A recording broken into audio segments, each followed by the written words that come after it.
Hello everyone. Thank you for tuning in to today's live stream.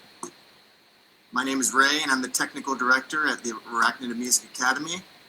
Some of you may remember me as Commander Ray from our Quest for the Creativity Crystal program. And today I'm excited to share with you another adventure, this time not in the stars, but right here on planet Earth. And it's a little bit cold here in Philadelphia. We've got snow on the ground, but I'm in luck because today we're heading to Cuba with our February Masterwork series guest artist, Jeff Torchon, whom I'll introduce in just a minute. So our Masterwork series is a monthly program here at the Academy where we partner with professional artists, including musicians, wellness coaches, authors, and even psychologists to provide weekend workshops and live interactive performances and masterclasses. So in February, we'll be exploring the ethnomusicology of Cuba, specifically when it comes to the musical genres cha-cha-cha, bolero, and son. So we will be learning about the various cultures and musical influences that have gone into Cuban music. And we're here today to learn a little bit, to celebrate that music, and to get to know our upcoming guest artist. So please mark your calendars for Saturday and Sunday, February 20th and 21st. In Saturday's live interactive performance from 1 to 2 p.m. Eastern Standard Time. We will be virtually touring the island of Cuba and exploring the music and dance elements of the cha-cha-cha. And then on Sunday, February 21st, from 1 p.m. to 2:30 p.m. Eastern Standard Time, we are going to be having a 90-minute masterclass with Jeff, in which we'll be diving further into the history of the island, learning about the musical genres of bolero and son, and hearing some more this time not in the stars, but right here on planet Earth. And so today you'll be hearing from our founder and CEO, Sarah Caleb, as she interviews our guest artist, Jeff. So I'm going to introduce Jeff. Jeff Torchon is a musician and music educator in the Philadelphia area. He's currently a PhD student and graduate assistant in music education at Temple University. Prior to starting this program, Jeff taught middle and high school music at Germantown Friends School for 8 years. He's a graduate of the Boyer College of Music and Dance at Temple University, and has both his bachelor's degree and master's degree in music education from Boyer with a concentration in jazz piano. Since 2010, Jeff has led a Cuban music ensemble in Philadelphia called Conjunto Philadelphia. Their main mission is to perform music of the pre-revolutionary Cuba, including son, cha-cha-cha, and bolero, and pay homage to Cuba's deep and treasured musical history, as well as to infuse a new energy and fresh interpretation of the music. Jeff resides in Ardmore, PA with his wife and son, and you can visit his website at conjuntophilly.com. That's CONJUNTO Philly.com. And without further ado, I'd like to turn it over to Sarah and Jeff. Thank you for coming. Thank you for having me. All right.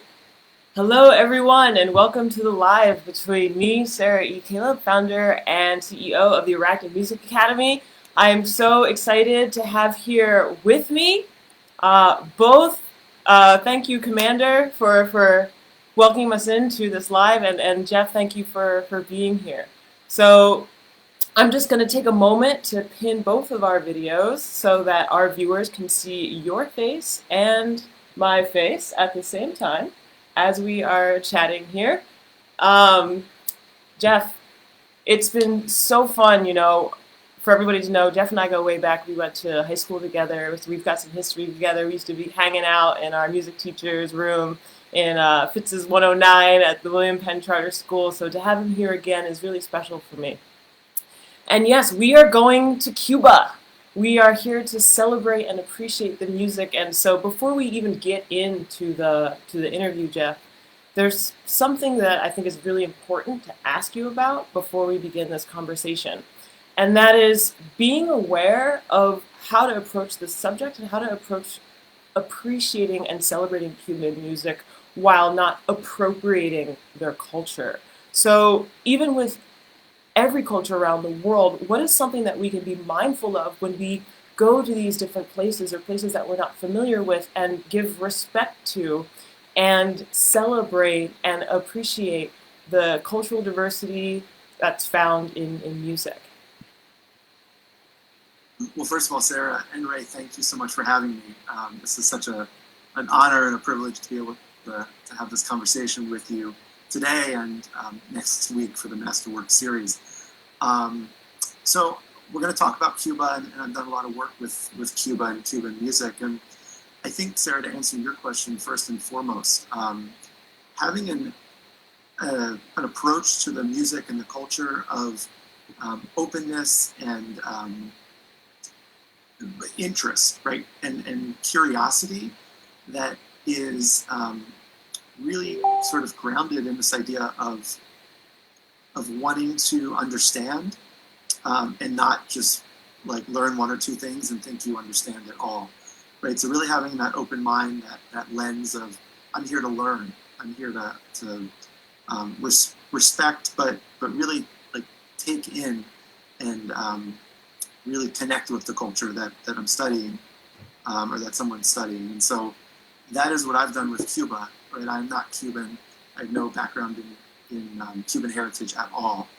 But what I do really try to do is learn as much as I can because I love the music, I love the culture, I love the history, and really strive to find some authentic experiences and to talk to as many folks from Cuba or of Cuban heritage as possible because they are the ones who live and breathe this culture and the cultural history. And so it's really going to the source. It is really how you can start to make sure you're being respectful. And we'll talk about that a little later as I talk about some of the elements of Cuban music. But that's it. Just being mindful of what you're doing, who you're talking to, and that you don't know everything. It's not your culture.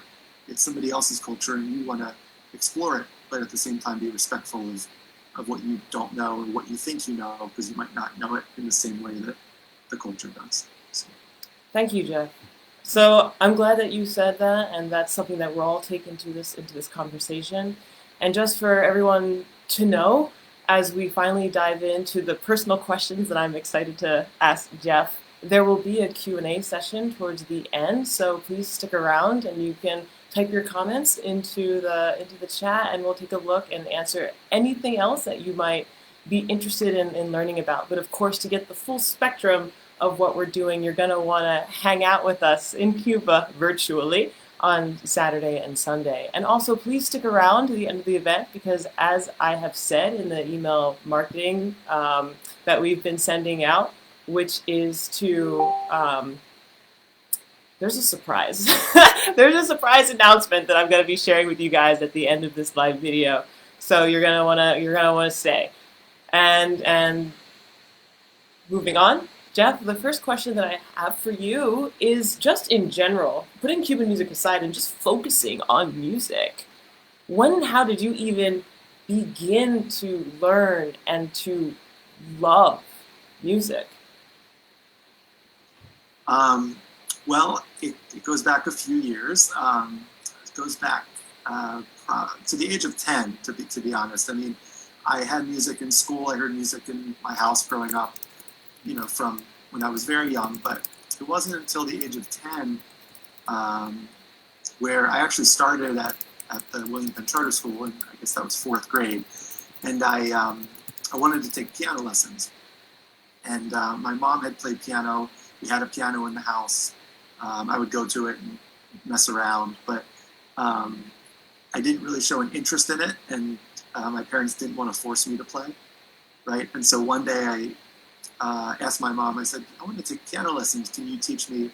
And she said, no, I can't teach you, but I'll find someone who can, right? Setting up that dynamic of finding a teacher. And so I found a teacher and started studying. And, I fell in love with music. I love the instrument.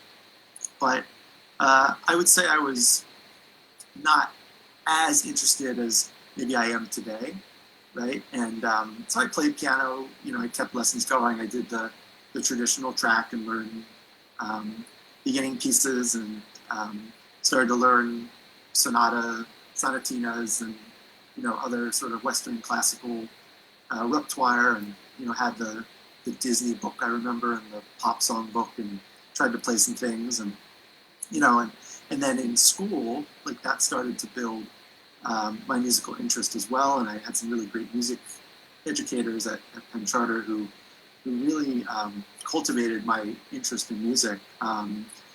And one of those folks would be Joe Fitzmartin. And I was in his room all the time at Penn Charter for many years. And but I remember there was a time, I think I was 15, so maybe 5 years into my studies. I was playing piano, taking lessons. I was playing in the concert band at Penn Charter. I did 1 year on euphonium, or the baritone, or the mini tuba, as they used to call it. And that didn't go well. I didn't get along with the brass instrument. Yeah, what I Yeah. remember you excelling at was hearing your jazzy piano hands in Fitz's room and being like, wow, like he's so amazing the way that he just plays all of that, all his ornamentation. Yeah, right. And so that's what I ended up doing. Like I didn't like the track I was going on in my piano lessons. I guess you could say I wasn't as interested in the classical music. Not that that is not an incredible canon of wealth and knowledge, and it's worth playing, of course. But I was 15 and didn't really enjoy it, so I quit my piano lessons and started with a jazz teacher. And then I started studying with Fitz as well. And then I would do exactly what you said, Sarah, playing the little jazz licks and improvising and things like that on the piano in Fitz's room, and kept playing and kept learning, and formed a band with some friends. Ray would be one of them, and we played together for many years in high school. And then I decided I wanted to go into music for a career. And yeah, tell me a little bit more Yeah. about that. How did going from jazz into Cuban music happen as you were moving through your education? Yeah. So when I went to college, I was looking for schools that had great jazz programs, and also music technology, because I wanted to be a sound engineer. I landed at Temple, jazz performance major, and I ended up switching to music education my junior year. And while I was at Temple, I was playing lots of jazz, and I was playing classical music as well, because that was part of the degree. But then I saw this documentary called The Buena Vista Social Club. And it came out in the mid-1990s with an accompanying CD. Actually, the CD came out first, and then they made the documentary. And I had to watch this for a class in college called History of Popular Music. And the second I saw this video, I just fell in love with Cuban music. It was like, it just hit me. I didn't know much about it other than this video. But as you see in our backgrounds here today, like all of these scenes of colorful buildings and this timeless architecture, the tropical Caribbean, weather and climate. Actually, and would you all take that. a moment to talk about that? Let's see, just show everybody, like, where are we here? Like, where are you in your area in Cuba? And you were the one that provided these wonderful images for us. So since this is so personally connected to you, like, let's share. Where are we? Yeah. Let's take a quick look. So we're in Cuba, right? And so Cuba is an island in the Caribbean. It's the largest island in the Caribbean.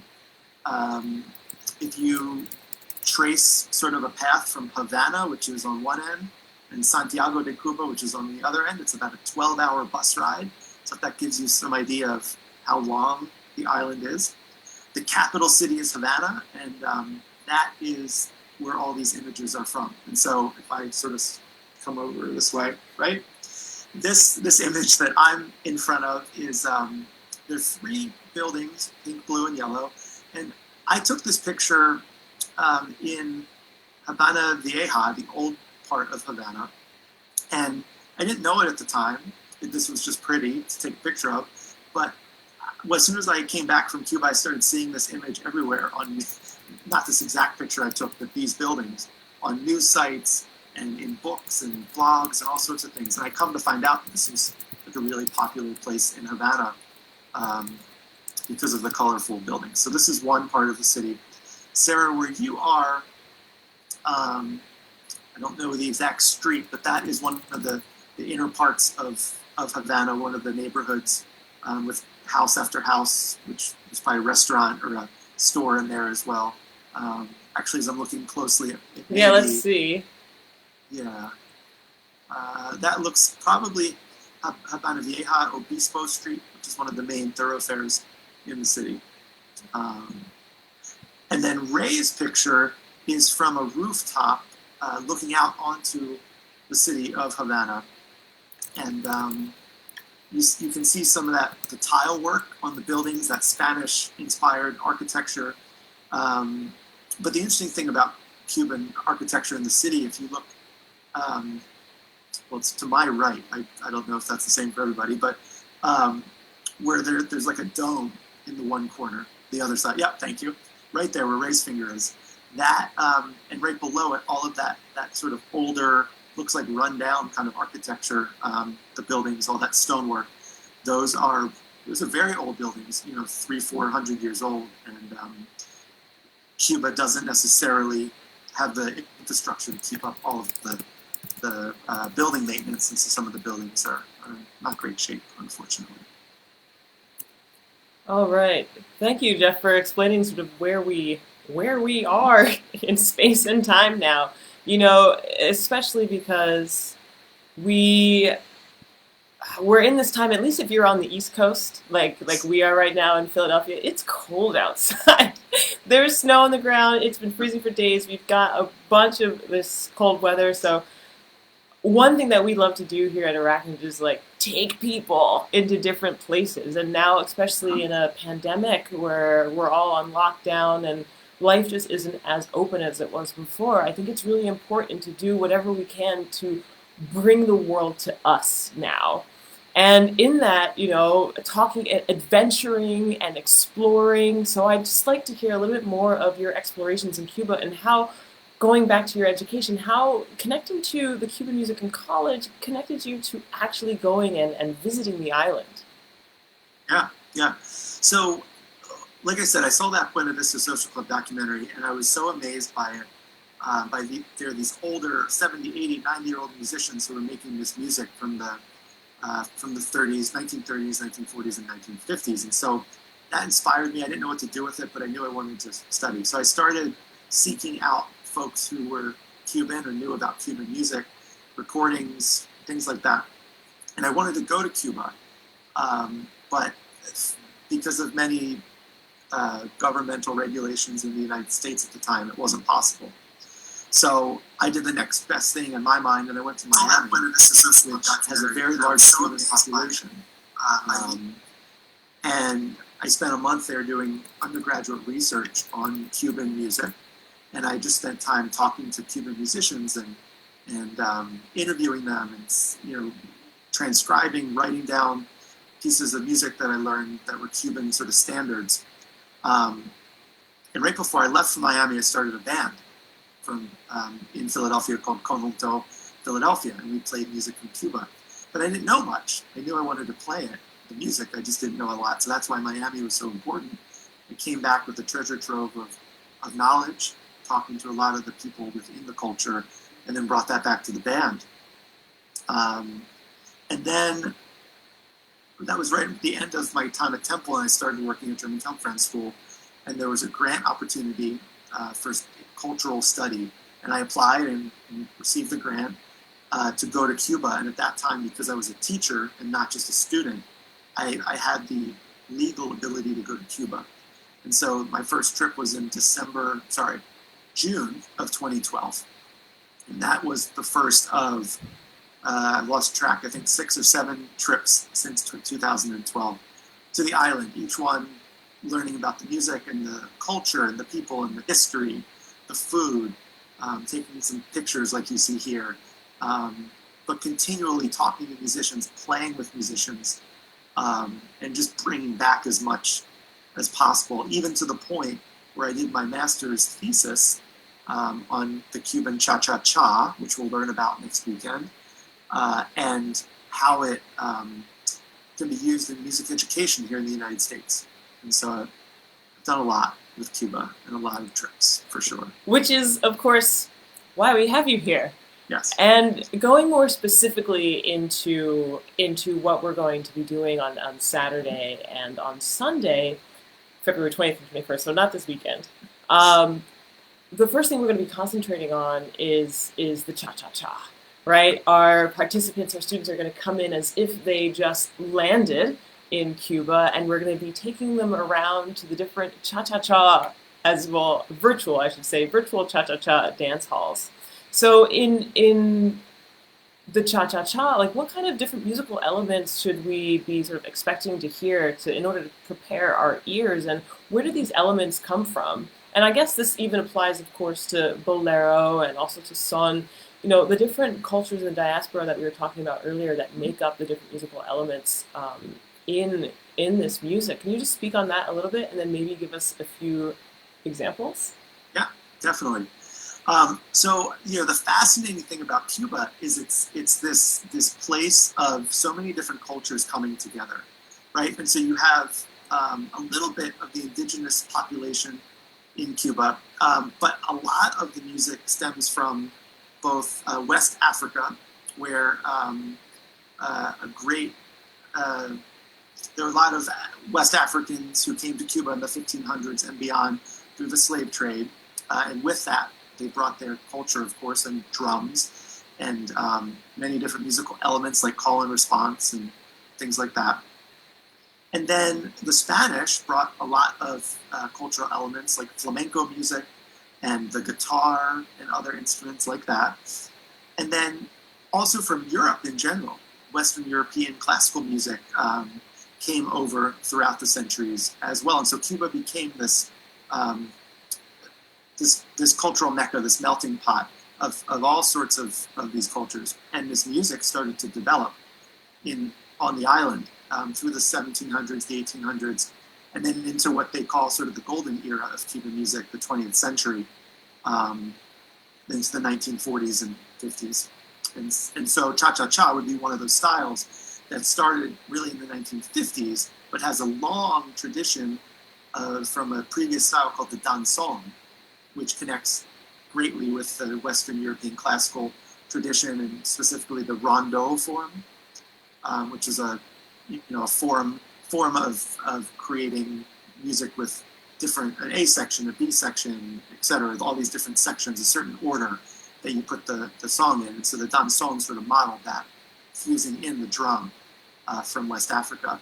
And then the cha-cha-cha was an outgrowth of the danzón. So what would then, yeah. So taking over, an A, B, A, C type structure for cha-cha-cha music, let's just give our viewers an opportunity to listen to what that sounds like by having you switch over to your keyboard, which you have so kindly set up for us today. Yep.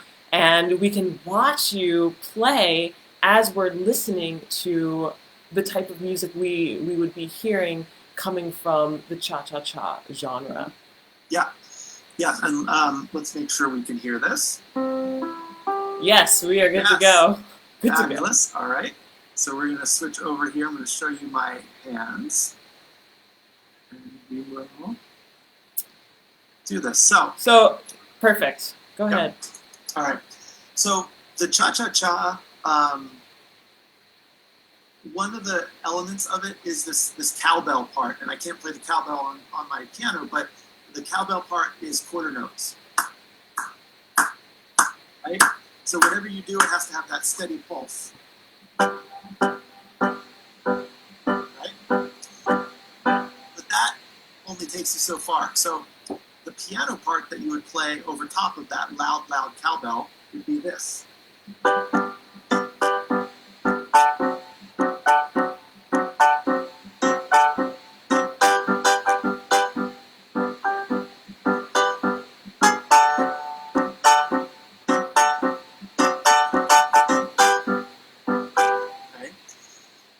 So that pattern literally keeps repeating over and over and over and over again, which is a direct descendant or connection with West African Ewe drumming techniques that we talk about, that African element, because there's a lot of patterns that keep repeating in that music. And so that is a direct connection.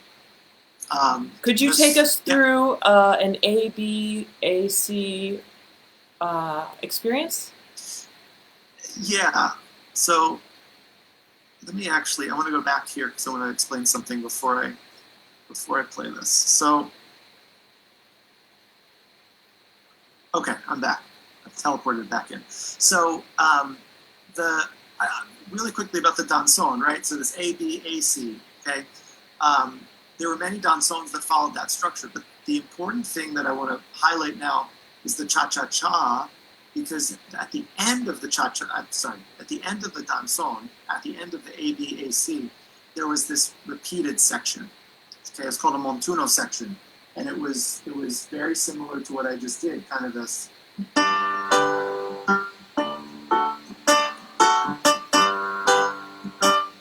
Right, this repeated section, and that was the part that folks experimented with, and that's what became the cha-cha-cha. So,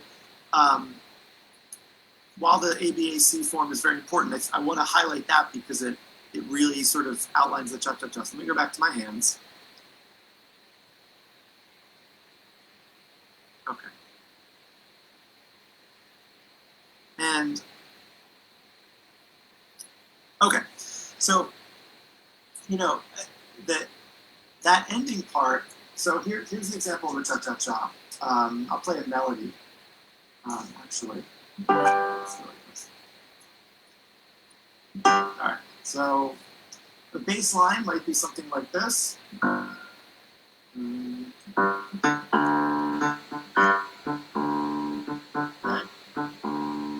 Something like that. And then a melody could be something simple.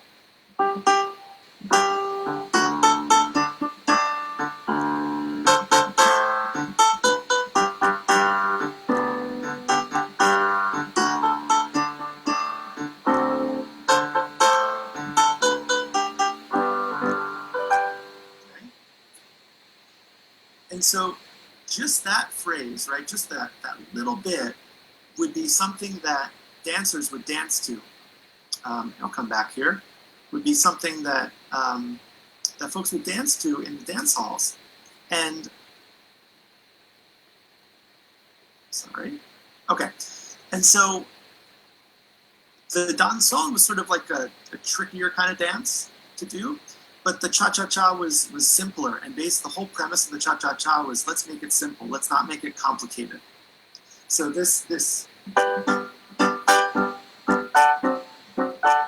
that you can just continually dance to and expect was something that was really important. Whereas that ABAC form, Sarah, that you're talking about, the rondeau form, like you had to keep track of all the different sections and know when to change and things like that. And so the cha-cha-cha made it more accessible to folks to dance, which is why it was so popular.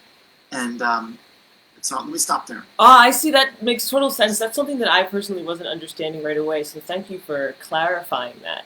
So danzon is the one that has the rondo, and the cha-cha-cha is just the actual, that one chord progression, like back and forth, that we just go through, that simplifies the music, and as you said, creates more accessibility for everyone to come into that and add to that and to make it their own. Right. And correct, 100% correct. And I'll add to it's not just accessibility for the dancers. It was also accessibility for the musicians. Not to say that cha-cha-cha is less challenging than danzon, but it presented some opportunities for more of the instrumentalists to sing. Right? And you know, many people don't believe they're good singers. I happen to think everyone can sing very well, but some people don't believe they're good singers. This is also something that we believe too. Yes, you will make a good pianist, you will make a good saxophonist, you can make a good composer, you can make a good singer. Literally, the only thing you have to do is practice. Yes. And listen to what your teacher says, as Yes. well as believe in your creative capability of doing so. Because it's just with that belief, with that I can attitude, you can do anything you set your mind to. That's something that we seriously believe here at the Academy. Yeah, good. That is wonderful to hear. And being a music educator and so many years in teaching, that is what I teach with all my students. So I'm glad to see that with you all as well. But along the same lines, anyone can do it. And so the people who are playing the instruments in the cha-cha-cha, like the violin or the bell player, the percussionist or whoever, they might not have identified as singers. But with the cha-cha-cha, everybody sang. And as I wrote in my thesis something like, the vocal quality might not have been superb, right? But blending it all together and singing, giving that thick sound, was what people needed. They needed that thick sound, you know. Vacilón, que rico vacilón. Cha cha cha, que rico cha cha cha. Vacilón, que rico vacilón. Cha cha cha, que rico cha cha cha. Right? That kind of vibe. Like, I don't say I'm the best singer in the world, but put me with 5 of my other band members, which we do often, and you have what people need to dance to, and that's the important element there as well. And that must be so fun performing with your band. What has been your experience when you play a cha-cha-cha song, and how does the audience react, and how do they dance? And there is a particular type of dance that goes with the cha-cha-cha, correct? There is a particular type of dance called the cha-cha-cha. And the cha-cha-cha actually comes from the foot motion. So if these are my feet right now, right, it literally cha-cha-cha. Cha-cha-cha. Cha-cha-cha. Like, we can pretend that our hands are our feet for a second, and let's do it. I'm gonna have Ray, since he's here with us, let's all do the little cha-cha-cha, pretending that our hands are feet, because I'm so digging this vibe right now. I'm definitely gonna get in the mood. So can you please lead us through hand-feet dancing, some cha-cha-cha? Ray has his shoes. All right, here we go. Right? So, yeah. So 1, 2, cha-cha-cha. 1, 2, cha-cha-cha. 1, 2, cha-cha-cha. Okay, so if you're thinking about it in musical terms, 1, 2, 3, and 4. Right? The cha-cha-cha is 3 and 4. And if I put it with me,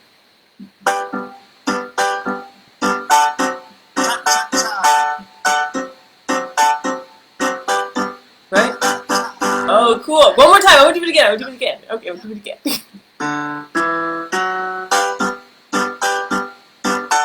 Come on, Ray, join me.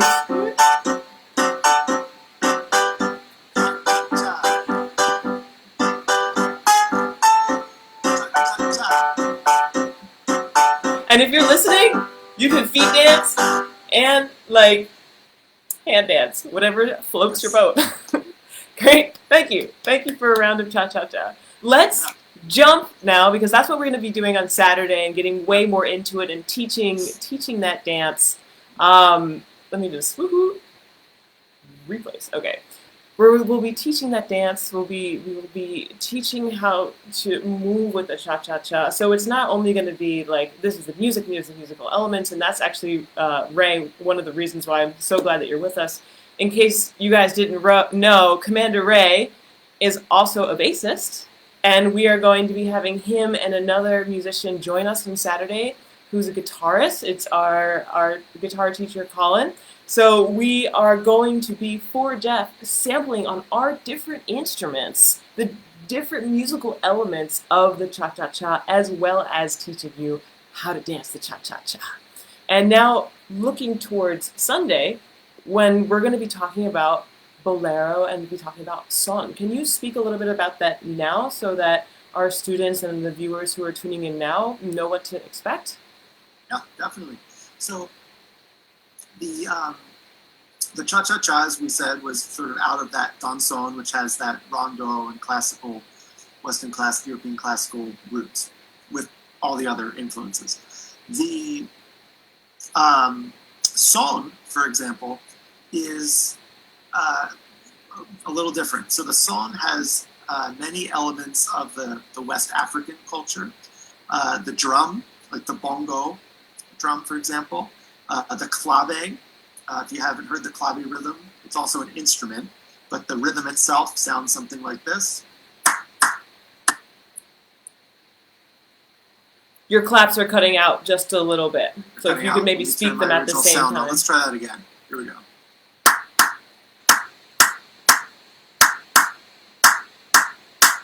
Is that better? Yeah, perfect. Okay, great. So that's one rhythm that's very important in the song, as well as the guitar, an instrument called the trace guitar, which is a type of guitar from Cuba, and many other instruments. But the whole premise of the song is this repeated cycle, similar to this.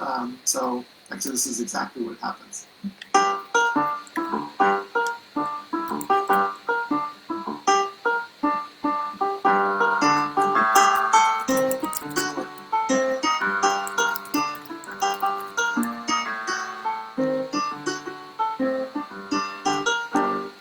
something like that, which is called a montuno.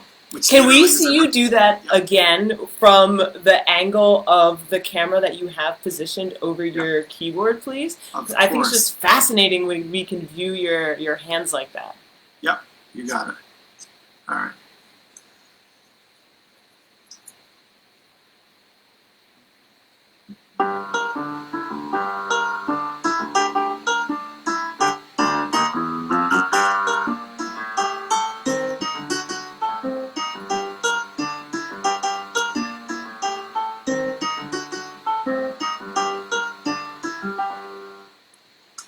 So that's a montuno, this repeated figure that keeps repeating. And same thing on top of that, you would have folks singing, and then the dancers would be dancing a more complicated dance. Is there Cha-cha-cha. a melody that you might be able to put on top of that so we could hear maybe what the vocal line would sound like? Yeah, let's see. Yeah, so this is actually from a tune entitled Bilongo, and the chorus, let's see. Yeah,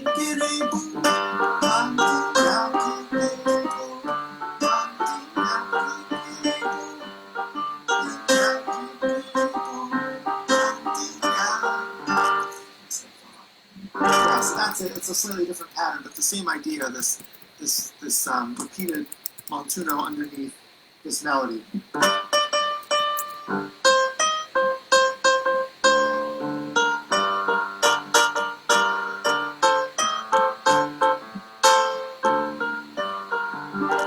It gives you a little vibe of what that music is about. And when my band plays that music, because it's so repetitious, just like the cha-cha-cha, we may play it for 5, 10, 15 minutes, depending on what the dance floor looks like. Well, let's cruise for a little bit then, right? We're getting a lot of the comments. Jean and Ayame are here, and we also have Mike tuning in. And so let's give them a little vibe, right? Let's just do a little movement for a second as we listen to you play. And I'm also going to invite Ray as well to join us in the dancing fun. All right, here we go. Okay, let's do this.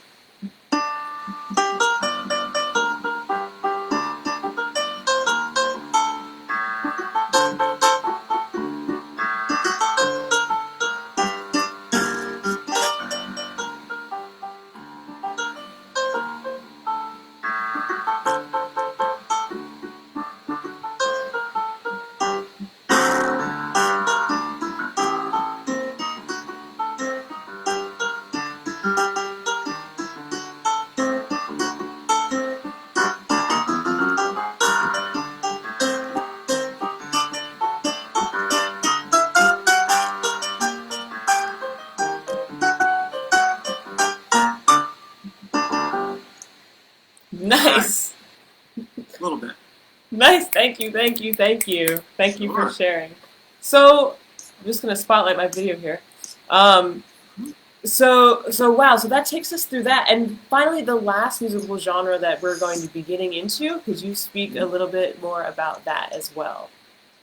Yep. So bolero is a style from Cuba, which is really the ballad of Cuban music. And so, you think of ballads as love songs, as songs that are generally not the happiest of sorts, or they're romantic, or they're sad. They have some emotional attachment to it, and so that comes through in the music. It's a lot slower. The rhythms are not as cyclical in that way that we've seen in the cha-cha-cha and the bolero. The cha-cha-cha and the song, right? In some ways, they're actually much more connected with jazz harmony, with a little bit more depth to the harmony. So I can give you an example of one.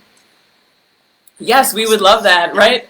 Wouldn't we like that? We got Tay in here. We got Taylor Thompson in here.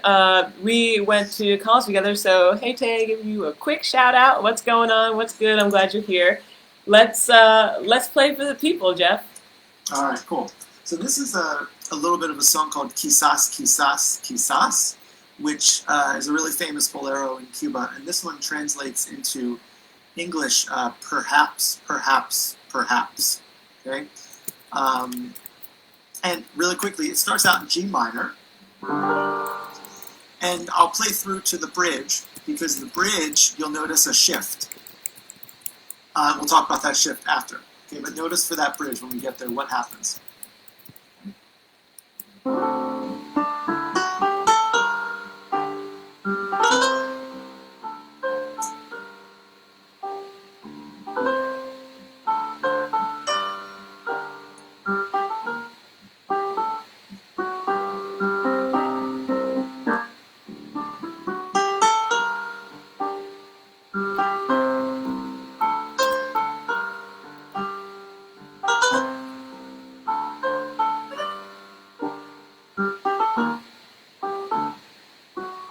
Coming up on the bridge.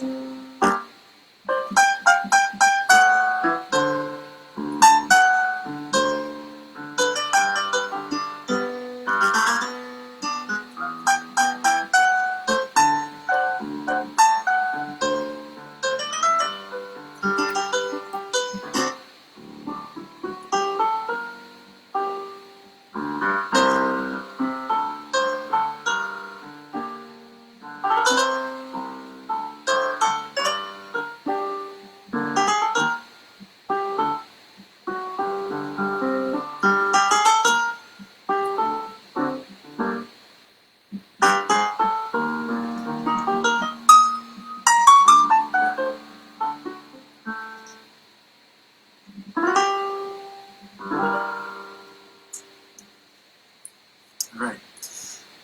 Wow, thank you, Jeff. Welcome. Like, even seeing the reflection of myself with this image behind me while listening to your music, I'm there. And it's sometimes really hard to relax in our current environment, right? It's just it seems like there's a lot going on, and we just entered into this 2021 new year, and there's just sometimes there can be thousands of things flying at us and thousands of responsibilities and tasks that we have to connect to. So just to be able to be present and be here with you and have this virtual background behind me while I'm like in my shirt, I just and listening to you, as I said, it's just wow, just for a moment to be able to escape my current reality and just hang out with you in this place. I'm really digging it, and I'm hoping that also everyone who's watching is feeling that vibration as well, that vibe of Cuba. In our upcoming Masterwork series on Saturday and Sunday, we've covered what we have, what we are going to be going over in terms of the cha-cha-cha and bolero and son, but we started this conversation talking about appreciating this culture in the right way. And what you told me when I last spoke to you was something really interesting about what America did in general in terms of how they adopted and adapted Cuban music to fit marketing needs. Can you just speak on that a little bit, as well as your views about that? Yeah. So you're right. We did talk earlier about this idea of how you can, take in this culture in a meaningful way. And one thing I'll just say about that before I answer your question, which I will, is that, all of this work that I've done and all the work that we'll do next weekend is really about understanding what Cuban music and Cuban culture is from the standpoint of the folks who are from that culture, right? So all of this music that I've learned is not me just saying, oh, I've learned this from observing. Part of it was observing, but most of it was from talking and studying and interviewing for countless hours with Cuban musicians and talking to folks from Cuba. And so this work I've done has been really informed by speaking to culture bearers, to those who keep this culture alive. And so that's a really important element of that respect, right? But in terms of Cuban music in the United States, there's a very big Cuban population in Miami and other places in the country, and this music is important. But one of the things that sometimes gets misconstrued is salsa. And so salsa music, which everyone may think of as something like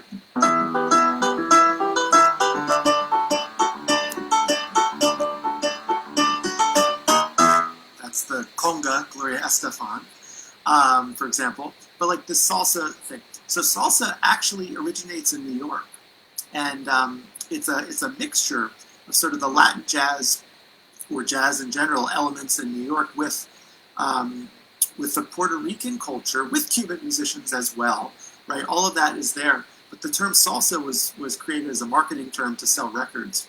And so a lot of folks will call son music, especially from Cuba, salsa.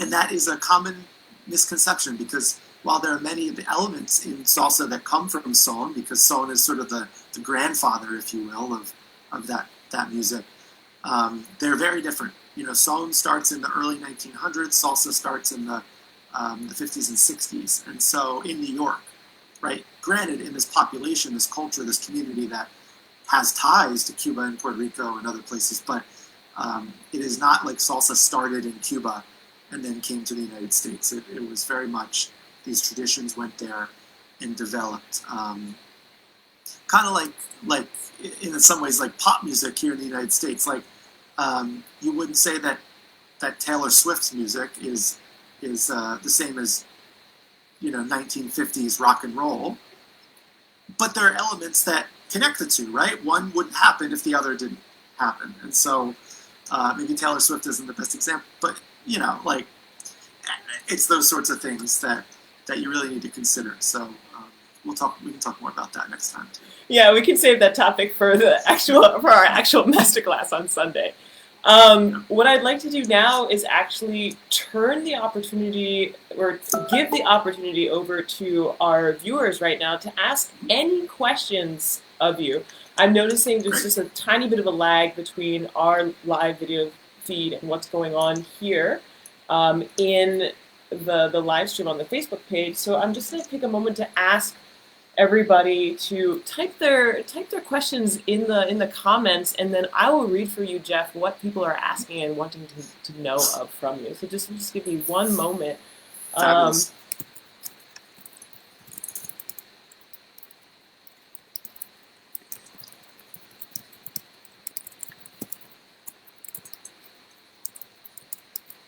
Okay, so let's see, who do we have here? As I've named some of them before, we've got Tay Thompson hanging out with us and Ayame hanging out with us. If you put a comment into the comments, and I can see who's here. So if you haven't commented in the comments, please just drop us something so I can name you. We've got Gene Smith with us, as well as Mike. Correct me if I'm not saying your last name right, but it looks like either Chalmers or Chalmers, your last name. Chalmers. Hi, Gene. Hi, Mike. Okay, great. So what questions might anybody have here? And also, Ray, like, if you have any questions, I'm also going to open up the floor to you, too. Great. Thanks, Sarah. And Ray, why don't you start us off, actually, while we wait for any questions to come in? Will you, if you have anything you'd like to ask Jeff? Sure, yeah. Jeff, I'm wondering if you could talk a little bit about the percussion, a little more about some of the other percussion elements in Cuban music and how the entire section kind of works together. You know, all these different elements kind of creating this one unified rhythmic engine, in a sense. Mm-hmm. Yeah. Well, Ray, I think you just said it perfectly. It is this rhythmic engine, right? And so if you don't have all of the elements, it's not going to quite gel the way you need it to. So for the cha-cha-cha, for example, where you need that bell pattern, the quarter note bell pattern, right? You need the conga pattern, which is basically all eighth notes with some different accents on the drum, which I can't do with my clapping. You've got the guiro, the scraper,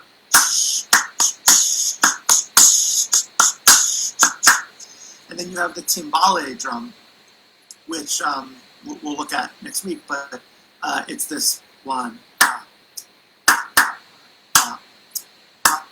And so all of these parts together create that rhythmic engine, right?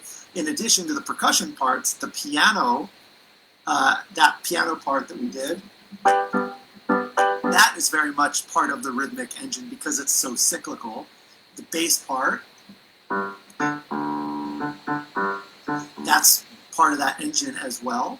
And so really, it's not just the percussion; it's all of it together that creates that driving rhythmic force. Or as one of the cha-cha-cha master musicians in Cuba said to me, the piano bass assembly, sort of, the two parts together with the percussion is what makes the cha-cha-cha. So that's the one side, and then the son tradition, the conga patterns, the clave, bongo. I won't go into all those rhythms right now, but all of that stuff fuses together. And so if you're missing one, it's really hard to get that cohesive vibe. The drum set in popular music and jazz is sort of our one-stop shop in a way for those sorts of things. In Cuban music, you need all these different sounds and these different rhythms that you can't do all at the same time on a drum set. You can try, and there are adaptations, but nothing can replace all those instruments on the stage at the same time. It really creates this unbelievable rhythmic vibe. Thank you, Jeff. And thank you, Ray, for asking that question. We actually had another question from Tay Thompson wondering, what's the text to Quizás, Quizás? What's the text? Yeah. Yeah. I'd have to look up the lyrics exactly, but Quizás, Quizás, Quizás is perhaps, perhaps, perhaps. And it's basically a love song, but this idea that, these two folks were together and then they broke up. And the one wants to get back together with the other one. And they keep saying, can we get back together? And the other person says, perhaps. maybe. Yeah, right? And then the thing that I alluded to earlier was it starts off in G minor. Can we actually, if you're going to play it, I'm just going to ask right now, I want to see it, please. Okay. Yeah. Well, I'm just going to do the harmony so you can hear minor versus major. But perfect. Let me just remove my spotlight real quick. Oh, wait. Hold on. Okay. This takes a second. Okay. So we go to minor, right? We start off in minor. And that minor section is really the, oh, I'm so sad. This is what has happened. We're apart. And then, in my mind, you get to the major section. Right? So a minor.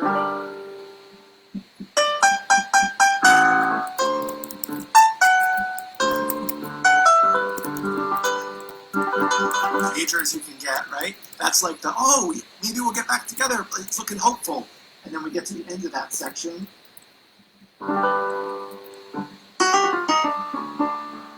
Uh-oh.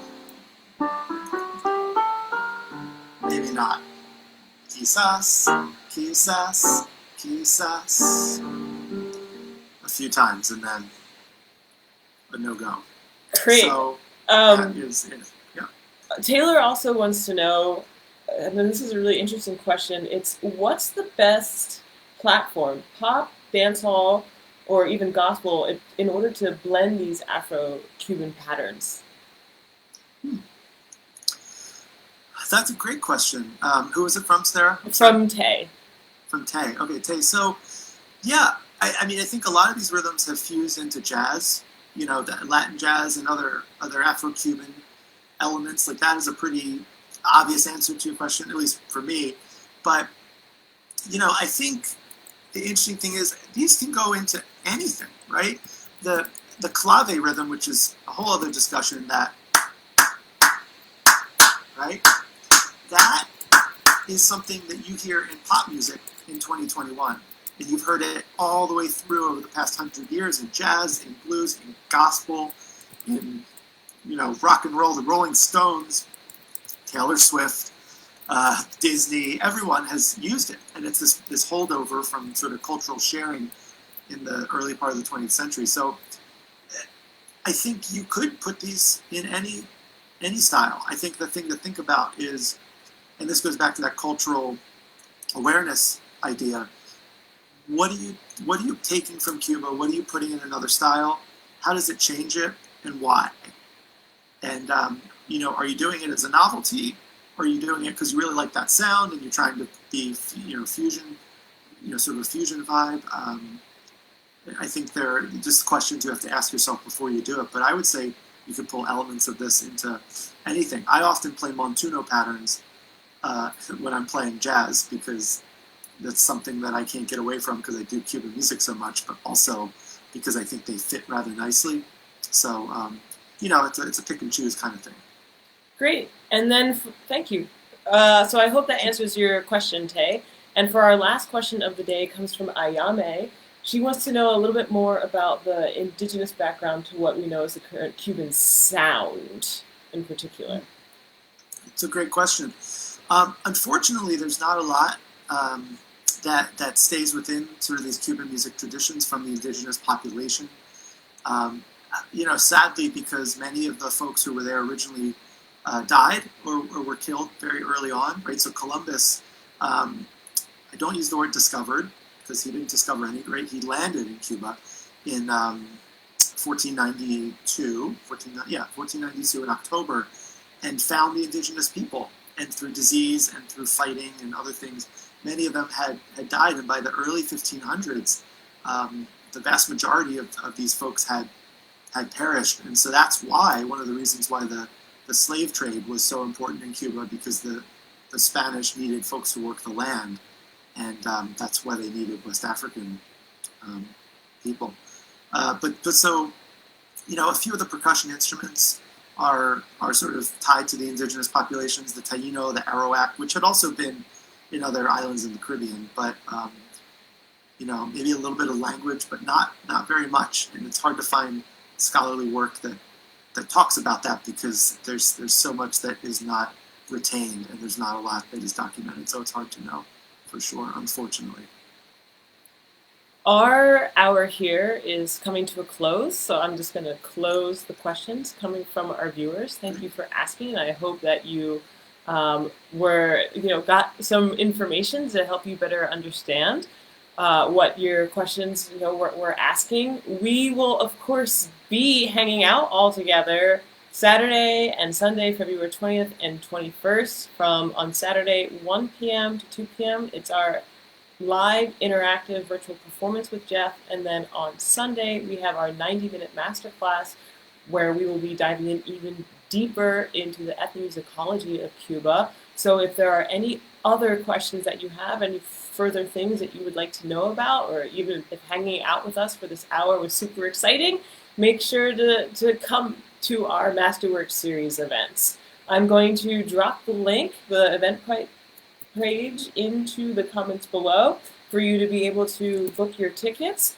However, I still have one more surprise to tell you after we finish up with Jeff, and we will finish up with this last question that I have for you, Jeff. Where we will be diving For some reason, I'm hearing double back of audio, so let me get out of here. So if there are any other questions that you have, and further things you'd like when to you know can about, hear yourself speak. Oh yeah. There are two Sarahs in the room. Odd. Okay, Jeff, my last question for you is,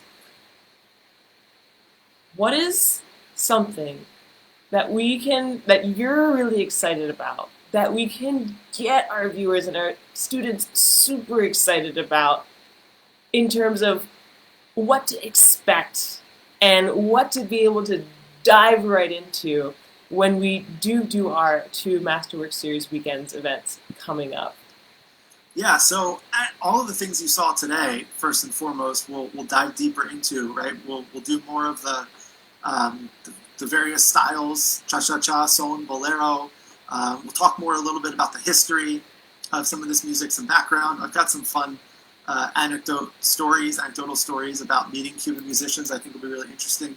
But more so, this instrument in front of me here, the piano, we'll spend a lot of time hearing me play and giving some more examples to some of these concepts. And not just like bits and pieces, like this is a montuno, this is a bolero sound, cha-cha-cha vibe, but I'll play through whole versions of songs to give you sort of the full landscape of what to expect.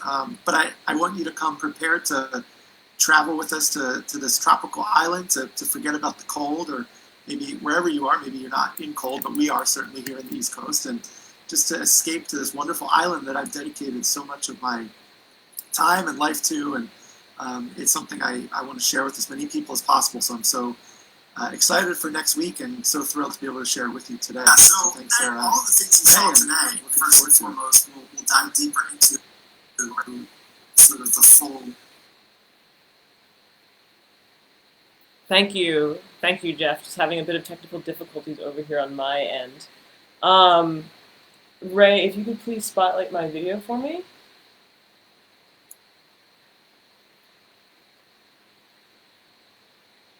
Okay, great. So you've made it to the end of our live. Thank you for hanging out with us now. And here is what I would like to share with all of you. The Arachnyd Music Academy is actually going to be having, on Valentine's Day, a flash sale. Not only will you receive access to the Masterwork series with Jeff Torchon, but also the one that we have coming up in March with our guest artist, Michael Casimir, a violist graduate from Juilliard, who also went to high school with both me and Jeff. He's going to be coming in to help explain and explore with us the magical world of music within the video game realm. So we're going to be talking about scoring for video games, scoring for video game characters, scoring for video game environments, scoring for video game actions like when you take your sword and you stab the monster and have to defeat the evil boss. And in this package also includes a huge discount for the Quest for the Creativity Crystal program, which is our epic musical outer space adventure through the stars, where we have to save the world from having all of the music and creativity disappear by traveling to the Prima Helio star system, playing musical and rhythmic performances for aliens, and coming back to the world in order to reinstate and reinvigorate the creativity crystal. So I hope you are going to join us for that, and the way to get access to these hugely discounted events is going to be by signing up for our mailing list. So you can do so by emailing me at sarah@arachnydmusicacademy.com. Arachnyd is ARACHNYD.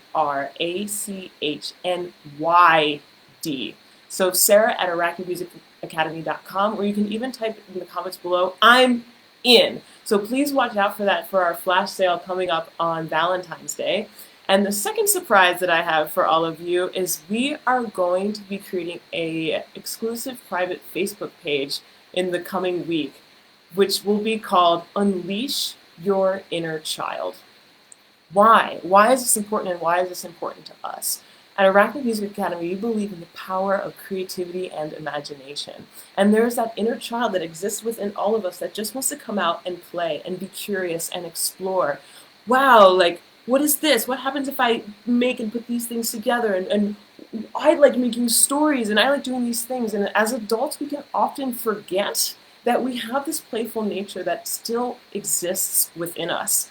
We can get overwhelmed from stress and anxiety and responsibilities and forget to connect to what we really love and what we really would like to express. So this new Facebook group that we're going to be making over the next week is a space to celebrate your inner creativity, to celebrate your imagination, and to celebrate and to draw out that inner child that exists within you, as well as, activating that creativity crystal that you have and that you have access to at any time, at any point, in any space, in any relationship, in any environment. That's, so we're going to be supporting you and showing you how to tap into that, sharing a lot of information and details that we don't share with the general public. So if you want to get in on that, you can type I'm in into the comments below. And again, please email me at sarah@arachnydmusicacademy.com, your email address to subscribe to our mailing list. And with that, I would just like to take a moment to, we'll get you back up here in the spotlight, to thank you for being here, to thank you for your time today, and to thank you for being our first guest artist for our 2021 spring semester here at the Academy. My pleasure, Sarah. Thank you so much for having me, and I'm excited for next week. Woo! And of course, Ray, I'm going to turn this now over to you to help close out the session and to tell our audience anything else that they need to know before we get out of here and see them again next week. Thanks, Sarah. Thanks, Jeff. Really enjoyed the interview. And thanks to everyone for joining us. Like Sarah said, If you'd like to spend more time with Jeff and go more in depth to the topics that we talked about today, you can find the links to next weekend's events. That's February 20th and 21st, our February Masterwork series. You can find the Eventbrite page in the description below. So we hope to see some of you there. And again, sign up on our mailing list to find out about the flash sale special on Sunday. And email Sarah at Arachnyd Music Academy. That's Arachnyd with a Y, Sarah with an H. And yeah, we hope to see you all next week.